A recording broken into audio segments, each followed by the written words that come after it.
मैं यहाँ पे सिर्फ बहन अंकिता के लिए नहीं बैठा हूँ। अगली अंकिता कोई ना बने। मैं भी एक बेटी का पिता हूँ।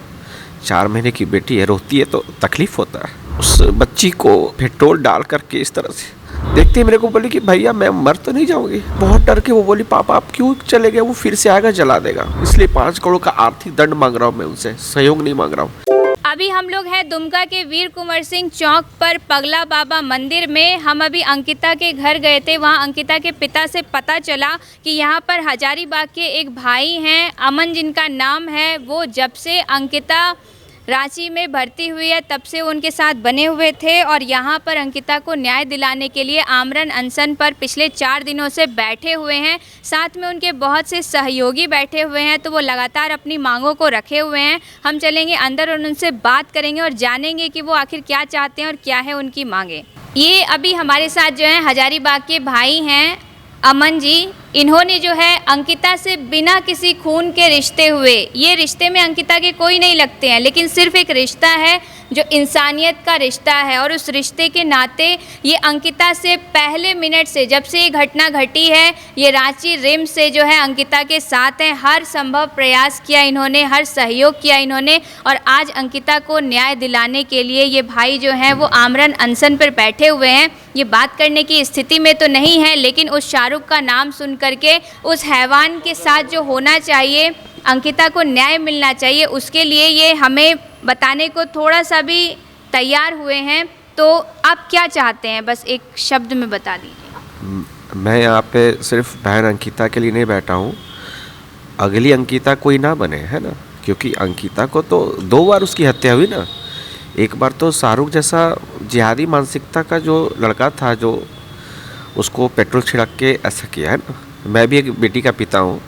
4 महीने की बेटी है, रोती है तो तकलीफ होता है। और सोचिए कि उस बच्ची को पेट्रोल डाल करके इस तरह से, उसके बाद जब उसका रिम्स में यहाँ से जाती है नॉर्मल एम्बुलेंस से, कोई वैसा हाईफाई एम्बुलेंस नहीं था। अगर वही किसी इंजीनियर, डॉक्टर्स, पदाधिकारी, डीसी की बेटी होती, हेमंत सोरेन की बेटी होती, बसंत सोरेन की बेटी होती, तो आज मैं यहाँ नहीं बैठा होता। ये आप लोग ऐसे नहीं घूम रहे होते। रिम्स जब वो जाती है तो वहाँ पे मैं जब से मिलने गया तो जानती नहीं मेरे को कि मैं कौन हूँ, लेकिन इतना वो डरी हुई थी वो बच्ची कि देखते ही मेरे को बोली कि भैया मैं मर तो नहीं जाऊँगी। आज भी कोई याद है मुझे।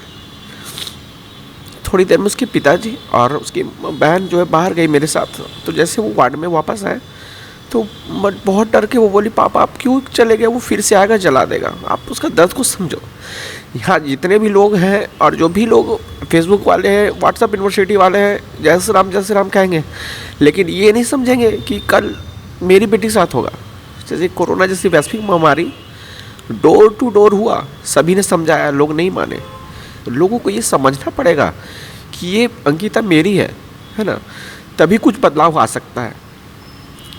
तो सिस्टम वहाँ इसलिए मारा ना कि वहाँ जब उसकी भर्ती हुई तो वो आप जनरल वार्ड में क्यों भर्ती किए?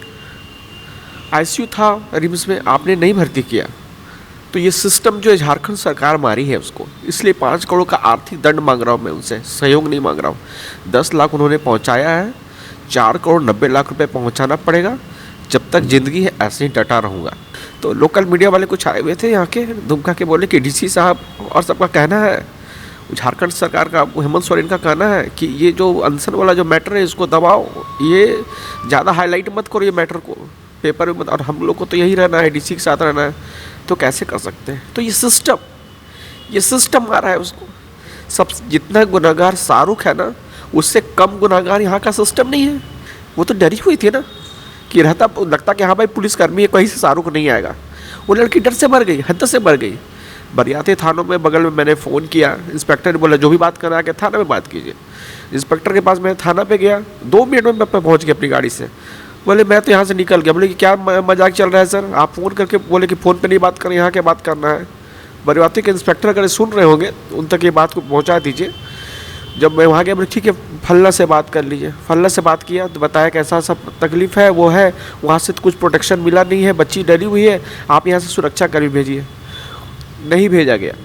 आज सोशल मीडिया आप लोग के द्वारा आवाज़ जब बहुत ज़्यादा बुलंद किया गया तो देखिए चतरा की जो घटना एसिड अटैक हुआ उसको तुरंत जबकि वो उस बहन से मैं मिला था, वो भी काफ़ी दिन से वहाँ पे पीड़ित थे, है ना, बहुत देर से उसको स्थिति वो कुछ बोल नहीं पा रही थी। लेकिन कहते हैं ना कि आवाज़ अगर एक साथ उठेगा ना तो सिस्टम में आएगा, जो कि अभी सिस्टम में है नहीं। आप शाहरुख को देखिए ना, जब उसकी गिरफ्तारी होती है तो हंसता हुआ जाता है, उसकी हंसी को देखिए। वो मतलब बेखौफ है कि सरकार मेरी है, यहाँ का सब सिस्टम मेरा है, हमें कुछ नहीं होगा। लेकिन मैं यकीन मानिए कोई इसको फांसी उसी कुछ नहीं होने वाला है। इसमें बहुत कुछ का बयान आ रहा है कि इसका मानसिक स्थिति खराब है, मतलब पूरा माहौल क्रिएट कर रहा है। फ़ोटो वायरल की जा रही है। अरे बेवकूफ़ कहीं का फ़ोटो वायरल किया जा रहा हो करके तुम क्या सिद्ध करना चाहते हो? तो ये जानते हैं कि आवाज़ को इसका यहाँ पे दाब देंगे ना तो ये भर जाना नहीं भरना पड़ेगा। ऐसी घटनाएँ तो होती रहती, जो हेमंत सोरेन ने कहा वो ऐसी घटनाएँ होती रहेगी।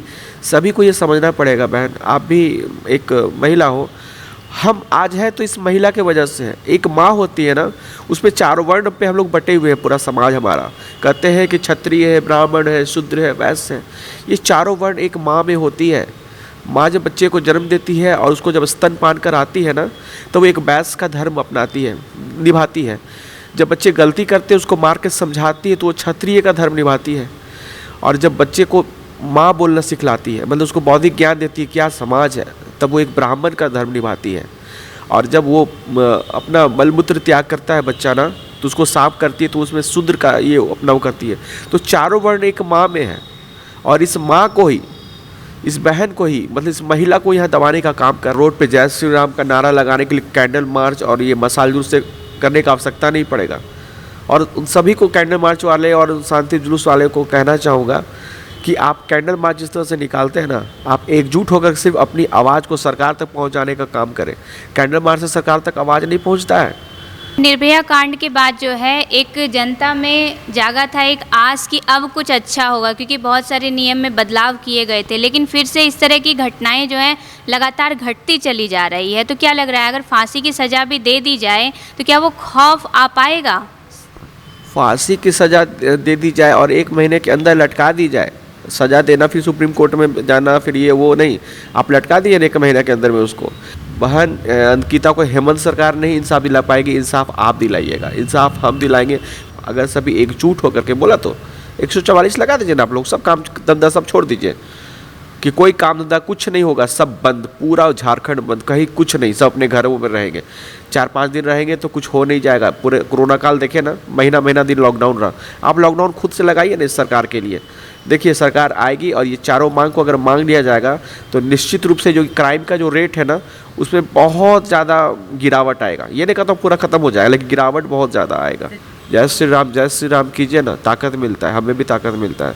लेकिन उस जय श्री राम का जो नारा के साथ बहन की जो पीड़ा है ना उसको सरकार तक पहुंचाने का कार्य करें, तभी वो आज वो परिवार है ना। और सब कोई सोचिए वो बेटी मेरी है और अपने घर को, बेटी को इमेजिन कीजिए, बहन को इमेजिन, माँ को इमेजिन कीजिए आपकी माँ के साथ तभी जला दिया गया। यहाँ पे दुमका जब 28 तारीख को बहन की मृत्यु हुई तो 28 तारीख को मैं दुमका के यहाँ पे SDO को, DC को मैंने मेल किया 2:30-3 बजे।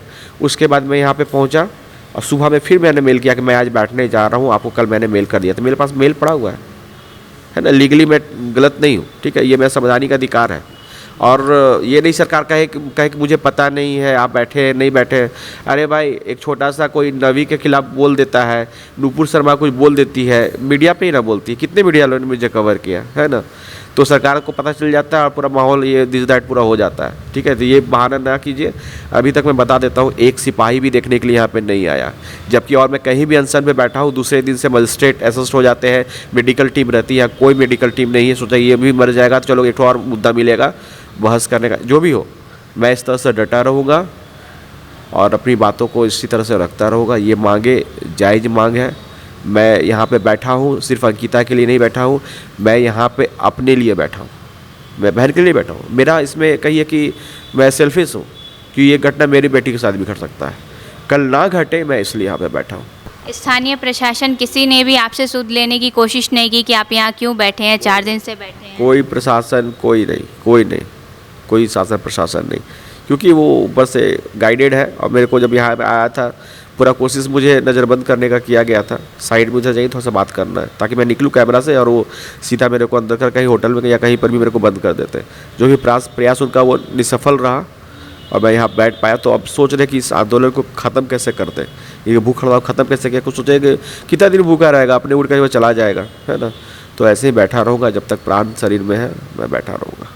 आपने अभी देखा हमारे साथ थे अमन भाई जो कि हजारीबाग से हैं। अंकिता हत्याकांड में, अंकिता केस में जो है ये लगातार बने हुए हैं। इन्होंने अनशन, आमरण अनशन किया हुआ है। 4 दिनों से इन्होंने कुछ भी खाया पिया नहीं है, फिर भी इन्होंने हमसे बात की और अपनी सभी बातें रखी। किस तरह से सरकार की असंवेदनशीलता जो है, यहाँ पर उदासीनता नज़र आ रही है, किस तरह से यहाँ पर स्थानीय प्रशासन इनके साथ व्यवहार कर रही हैं और किस तरह से जो है इनकी मांगों को नज़रअंदाज किया जा रहा है और किस तरह से इनके अनशन को दबाने की कोशिश की जा रही है।